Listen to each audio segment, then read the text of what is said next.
بركة وفقد موجع. Ya, akhir-akhir ini saya merasa prihatin dengan adanya beberapa habaib yang tersandung kasus hukum yang oleh sebagian kita disebut dengan istilah kriminalisasi. Sikap sebagian saudara-saudara muslim kita yang lain ikut mencaci dan mengolok-olok para habaib yang dijadikan tersangka dalam kasus hukum. Mereka ikut mencaci dan mengolok dikarenakan para habaib tersebut dakwahnya dianggap keras dan kasar, serta dianggap berseberangan dengan kiai atau tokoh agama yang mereka ikuti. Bagaimana kita harus menyikapi keadaan ini? Bagaimana sikap kita jika seandainya ada perilaku seorang habib yang tidak kita sukai atau perilaku seorang habib yang melanggar agama? Habaib atau kaum asyraf sadah adalah orang-orang yang dipilih oleh Allah dengan nasab mulia, yaitu nasab sambung dengan baginda Nabi Muhammad SAW melalui Sayyidat Fatimah Az-Zahra. Kalau memandang mereka, kita pandang dengan dua cara pandang. Sebagai manusia kita lihat mereka, beliau-beliau adalah manusia yang bisa bersalah. Tapi di sisi lain kita harus tetap melihat beliau adalah dzurriyyah Nabi SAW.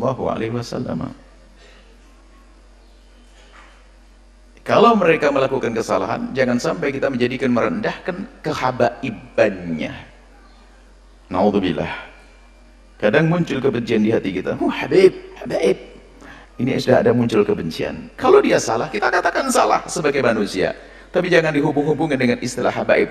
Karena kalau kita menyebut dengan nada merendahkan kalimat habaib, kita akan merendahkan sesuatu yang sambung dengan Nabi SAW. Kita tegur dia salah, tapi nggak usah karena habaibnya tuh habaib, nggak usah seperti itu. Seperti ada kebencian di hati kita dengan ahli bait Nabi, hati-hati. Nabi tidak akan menengok kita, tidak akan melihat kita. Kalau beliau bersalah, tentu kita wajib mengingatkan.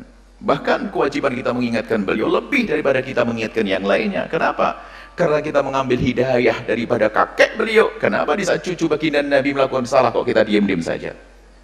Tapi jangan sampai kita mencaci, mengolok, merendahkan karena dia habaib. Awas, hati-hati itu. Pandang dia salah kita ingatkan. Kalau kesalahannya jangan ditiru, jelas itu. Tapi jangan sampai ada kesan habib tuh. Akhirnya kita merendahkan nasab mulia baginda Nabi SAW. Saat itu kita akan runtuh menjadi rendah. Pandang dengan dua cara pandang. Jika salah dia manusia, sesuai dengan prosedur bagaimana meluruskan kesalahan yang benar. Tentunya bukan dengan bermacam caci maki dan sebagainya. Kemudian jangan dihubung-hubungkan dengan masalah nasab tadi. Nasab mulia itu pilihan dari Allah. Nggak bisa, orang minta pun nggak bisa dapat. Itu sudah dipilih. Beliau punya nasab sambung kepada Rasulullah SAW. Jangan sampai kita merendahkan kehabaibannya itu. Berarti kalau kita merendahkan kehabaibannya, kita merendahkan nasab mulia. Hati-hati. Kalau salah-salah, kita tegur-tegur. Wajar, tapi tidak sama. Jangan dihubungkan masalah habaibnya kemuliaan itu. Dzurriyyah Nabi SAW adalah mulia. Waspadalah, kadang ini lihat, karena ada gedengki tersembunyi di hati kita kalau sudah Habib lah gitu. Habib. Bahkan sampai derajat mendustakan nasab. Habib palsu. Tidak bisa, kalau nasabnya benar, tetap benar. Kita mengatakan palsu, malah masuk wilayah dosa lagi. Kalau masalah ada habib yang bersalah, ya tugas kita bagaimana? Sebagai pengikut Nabi yang mencintai Nabi, gimana perilaku kita dengan cucu Nabi? Apakah kita rela cucu Nabi melakukan kesalahan seperti itu?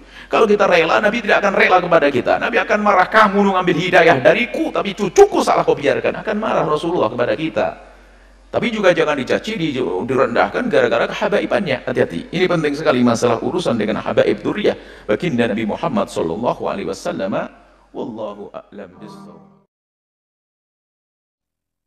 Sementara ajaran-ajaran lain selain ajaran Al-Quran, ajaran Al-Hadis tidak dibenarkan dalam ajaran Islam, seperti jika ada orang yang mengatakan bahwa kemuliaan seseorang ditentukan oleh keturunannya. Siapa orang yang keturunan orang besar, maka dia orang yang paling mulia. Ini bukan ajaran Islam. Dalam Islam kemuliaan seseorang tidak dilihat dari siapa dia dilahirkan, tapi apa kualitas dia dalam kehidupan.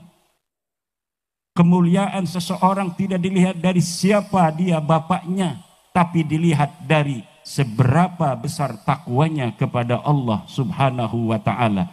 Setiap ajaran yang berbeda dengan itu wajib ditolak dan tidak boleh diterima, karena tidak ada sumber dari ajaran Islam, dari ajaran Allah Subhanahu wa ta'ala. Orang yang mengaku dirinya keturunan Nabi misalnya, yang asli sekalipun, dia tidaklah lebih mulia dari yang lainnya, kecuali dia telah membuktikan kualitas dia dalam kehidupan dari sisi ilmunya dan bagaimana akhlaknya dalam berinteraksi dengan sesamanya. Itu yang asli. Apalagi yang palsu. Orang ngaku turunan Nabi tapi palsu. Saya ibu-ibu telah meneliti secara ilmiah bagaimana pengakuan-pengakuan orang yang selama ini mengaku sebagai keturunan baginda Nabi. Setelah diteliti secara ilmu sejarah, ilmu nasab, ternyata mereka bukan hanya bukan keturunan Nabi, tapi ternyata mereka bukan orang Arab acan. Dilihat dari ilmu nasab, tidak nyambung. Dilihat dari ilmu sejarah, fiktif. Nama-nama yang disebutkan sebagai luhur mereka ternyata adalah orang-orang yang tidak ada orangnya. Jejodok sawah. Disebutkan nama-namanya, tetapi kemudian tidak ada dilihat dari kesejarahan yang ditulis oleh ulama dari mulai abad ke-5, ke-6, ke-7, ke-8, ke-9. Tidak ada mereka disebut sebagai orang-orang yang mempunyai pangkat dalam kehidupan, baik sebagai orang kaya maupun sebagai ulama. Jangankan sebagai orang kaya, yang mereka mengaku bahwa leluhur mereka pindah dari Irak ke Yaman, membawa kekayaan berpuluh-puluh onta. Ternyata itu cerita palsu belaka. Mereka mengaku bahwa mereka turunan Nabi yang pindah ke Yaman dari Irak. Ternyata saya telusuri, ketemu itu namanya. Memang Ahmad bin Isa adalah sebagai keturunan Nabi asli pakai sod. Dia ada di dalam kitab Tahdhibul Ansab 435 Hijriah. Dia ada di dalam kitab Muntaqilatut Talibiyah 470 Hijriah. Dia ada di dalam kitab Al-Majdi 490 Hijriah. Dia ada di dalam kitab Asy-Syajarah Al-Mubarakah 597 Hijriah. Dia ada di dalam kitab Al-Fakhri 700 Hijriah. Dia ada di dalam kitab Al-Asili 787 Hijriah. Dia ada di dalam kitab As-Sabatul Musan 780 Hijriah. Dia juga ada di dalam kitab Umdatul Talib Al-Kubra 828 Hijriah. Tapi tidak disebutkan Ahmad bin Isa ini punya anak namanya Ubaidillah, di mana para Habib Ba'alawi mengaku sebagai keturunan Ubaidillah. Ahmad bin Isa ini benar turunan Nabi. Dia punya anak namanya Muhammad, Ali dan Husain. Terverifikasi di dalam kitab-kitab nasab semuanya ada. Tapi tidak ada anak yang bernama Ubaidillah seperti apa yang diaku oleh para Habib-Habib Ba'alawi. Tidak terverifikasi sebagai turunan Nabi. Tidak pula terverifikasi secara ilmu sejarah sebagai tokoh yang pernah ada di dunia ini di masa lalu. Jadi bukan hanya sebagai bukan keturunan Nabi, tapi juga nama Ubaid ini tidak pernah dilahirkan di muka bumi. Ubaid punya anak namanya Alwi. Saya telusuri dalam kitab-kitab sejarah yang banyak ditulis, tidak ada pernah dilahirkan orang bernama Alwi bin Ubaid. Katanya Alwi punya anak namanya Muhammad. Tidak pernah ada orang dilahirkan di dunia ini yang bernama Muhammad bin Alwi bin Ubaid. Muhammad bin Ali bin Ubaid, tidak ada. Katanya punya anak namanya Alwi II, tidak ada. Katanya punya anak yang apa namanya itu Ali Kolikosam, tidak ada. Diceritakan di abad 9 Hijriah oleh seorang Ba'alawi namanya Ali Asakran. Katanya dia kalau tasyahud salam pada Rasulullah, assalamu alayka ya Rasulullah, selalu mengulang-ulang sampai kemudian Rasulullah itu menjawab salamnya. Ternyata diverifikasi nama itu bukan nama Ali Kolikosam, leluhurnya Habibah Alwi. Ini yang saya teliti secara ilmiah dan sampai sekarang tidak ada jawaban untuk bagaimana mereka bisa membuktikan di abad di mana Ahmad bin Isa itu ada, yaitu 345 Hijriah. Apakah ada yang menyatakan bahwa Ahmad bin Isa punya anak namanya Ubaid? Mereka tidak bisa jawab. Katanya pindah dari Irak ke Yaman. Mana kitab yang menyebutkan sebelum abad ke-9, di mana mereka mengaku di abad 9 itu sebagai turunan Nabi? Sebelumnya mana kitab satu saja kitab nasab yang menyatakan mereka turunan Nabi? Tidak ada. Padahal kitab nasab banyak ditulis di sepanjang tahun antara 345 sampai 895 Hijriyah. Kemudian saya tanya lagi, adakah satu kitab saja yang menyatakan bahwa Ahmad bin Isa ini pindah dari Basrah ke Yaman? Tidak ada.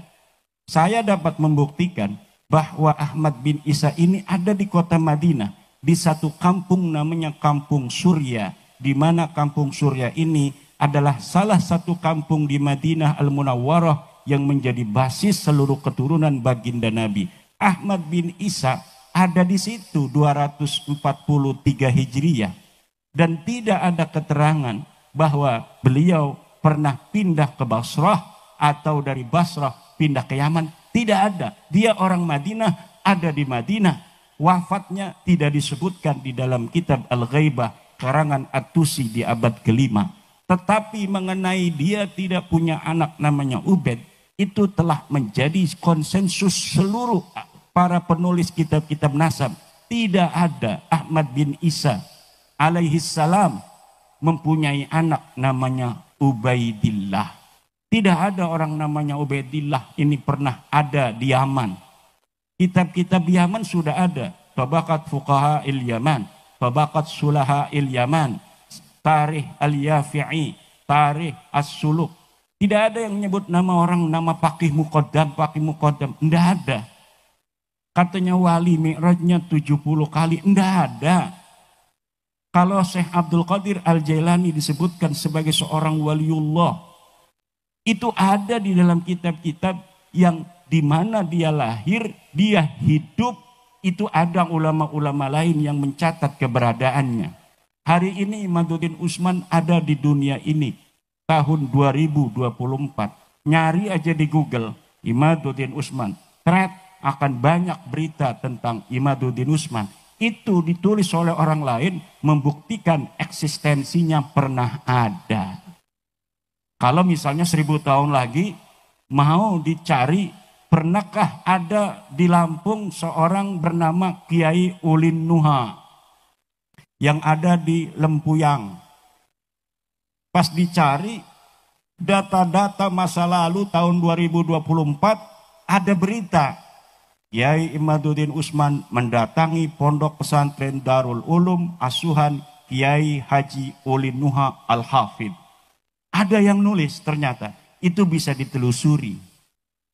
Dan kalau orang berbohong tentang sejarah, serapi-rapinya dia berbohong, pasti akan ketahuan dengan teori dan metodologi para ahli filologi dan para ahli teks. Jadi cara untuk mengungkap kepalsuan sejarah itu bisa ditelusuri dengan metodologi studi teks dan studi intertekstualitas. Contohnya begini, ada orang nyalon bupati, dia punya ijazah Madrasah Aliyah Darul Ulum 2024. Nyalonnya ini 2024. misalnya atau 2050. Dicurigai ijazahnya palsu, aliyah dari Darul Ulumnya. Kenapa dicurigai palsu? Karena ada data dari Kementerian Agama lulusan-lulusan Darul Ulum tahun 2024 dan tidak ada namanya. Ini membuktikan ijazah yang dikeluarkan itu yang dia jadikan syarat sebagai calon bupati adalah ijazah palsu.